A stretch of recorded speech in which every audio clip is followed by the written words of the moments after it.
I know that many of you have watched my interview with Jeanette Pollard of Culture, Class, and Consciousness with WBGR Radio. That interview featured my outline and vision of Jonah, the judge of Nations Advocacy Headquarters.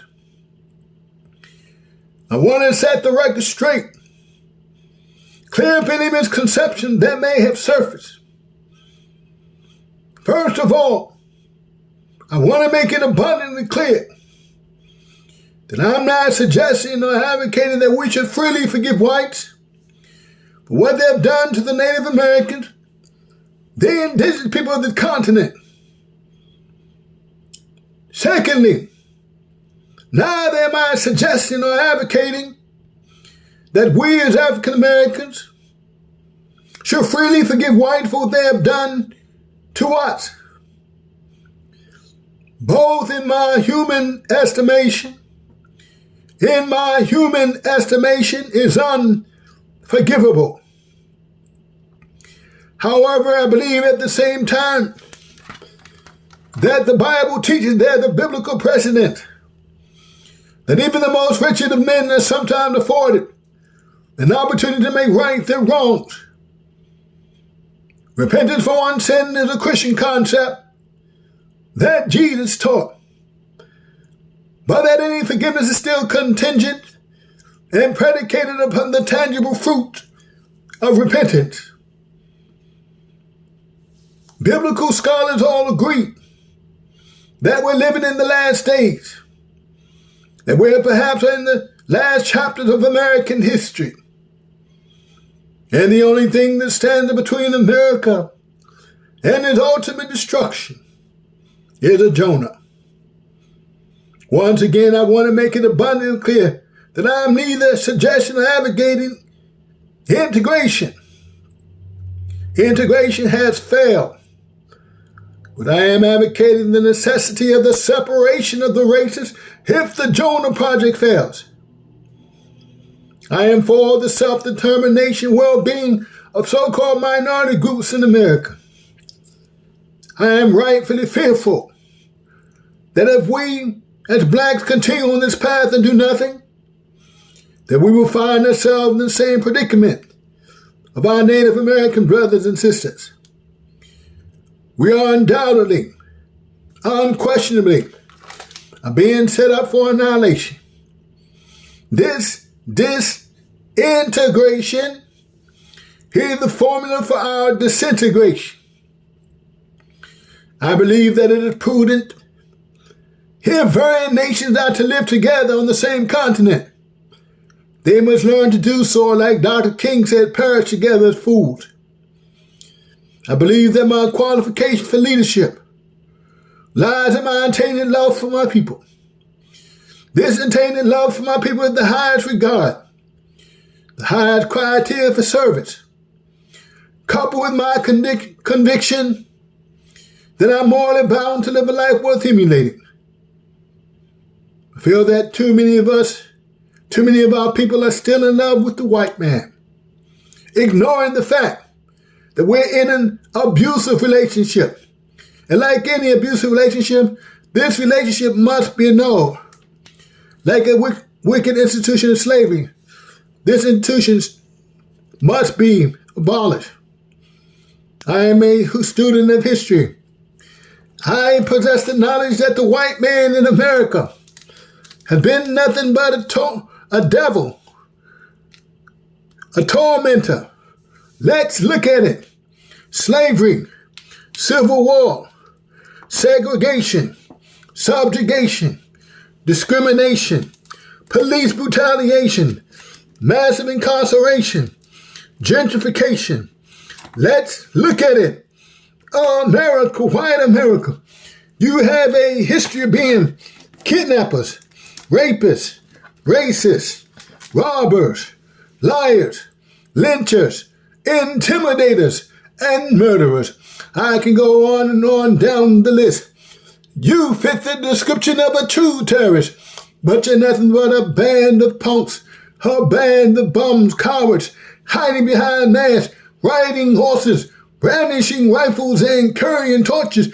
No good peckerwood, redneck, pot belly, gun toting, tobacco chewing and smoking, carrying rifles in your laps. You look stupid with those pointed guns caps. Rebel rousers, burning down poor black people's houses, seething haters, masqueraders, mischief makers, no good bastard, fiendish, slappers, back, slashers, white crackers, Johnny come lately, overall wearing knee, Anethor. In spite of the passing of time, you continue to commit your heinous crime. You try to instill our hearts with fear, the militarization of America, the infamous riot gear. And now you unleash upon black folk your modern day weapons, your bag of tricks, police sticks, police dogs, guns with lasers, wands, batons, pepper spray, high voltage electrical tasers. You're the same people, just go by different names. And killing black folk is still fair game. But what did we ever do to whites? What did we ever do to whites? Except to be black as the darkest night. Now we're experiencing one of the greatest displacement of this nation, of black folk this nation has ever seen. Still white America won't come clean. And when we talk of reparations, they say go figure. I don't owe nothing to some darn nigger.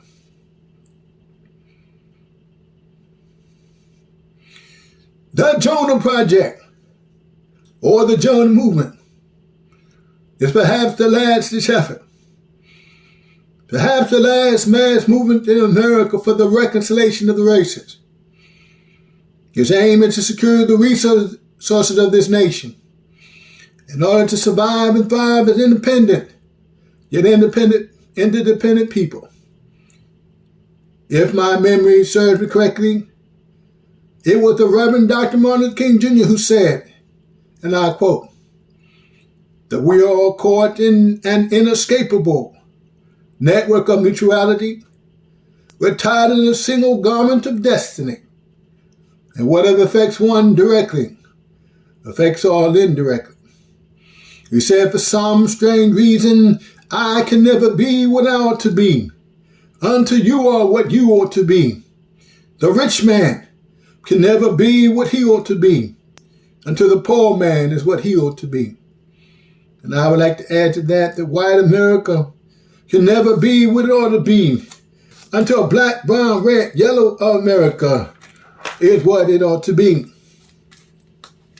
I believe it to be perhaps improbable, or perhaps even impossible, to extricate so-called minority groups from the fabric of America without destroying it. America, white America, you would be like a wise and prudent doctor who deemed it too dangerous to operate, to extricate, for the extrication may prove fatal. I want to make it abundantly clear, as an African American, this is no substitute for black nationalism. You see, I am for black nationalism as a social and political movement, advocating the separation of the races. I believe that the separation of the races is not an ideal solution, but it's perhaps the only realistic solution. I'm a realist. I stopped believing in Santa Claus and the Tooth Fairy a long time ago. I'm a realist.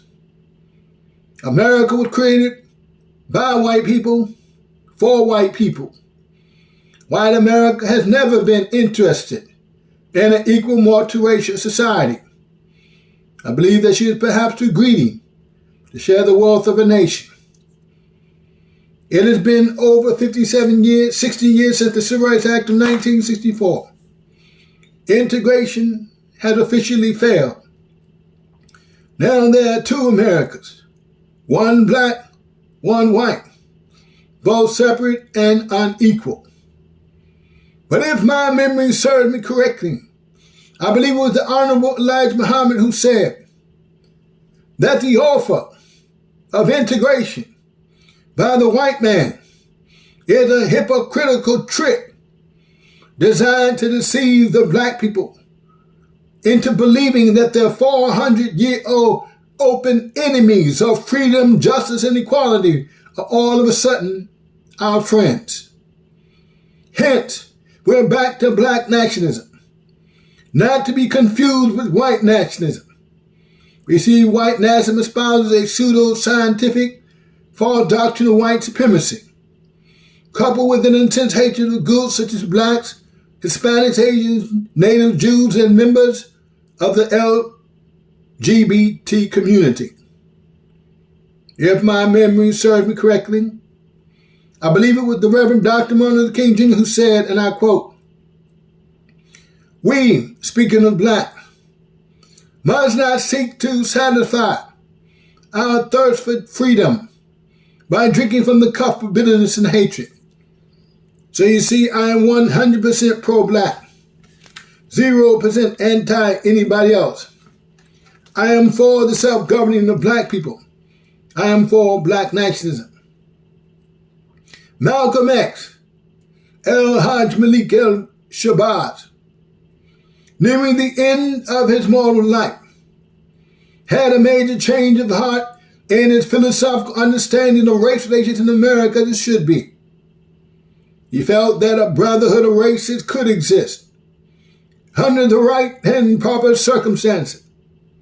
He felt that his demonization or the devilization of the entire white race was logically fallacious.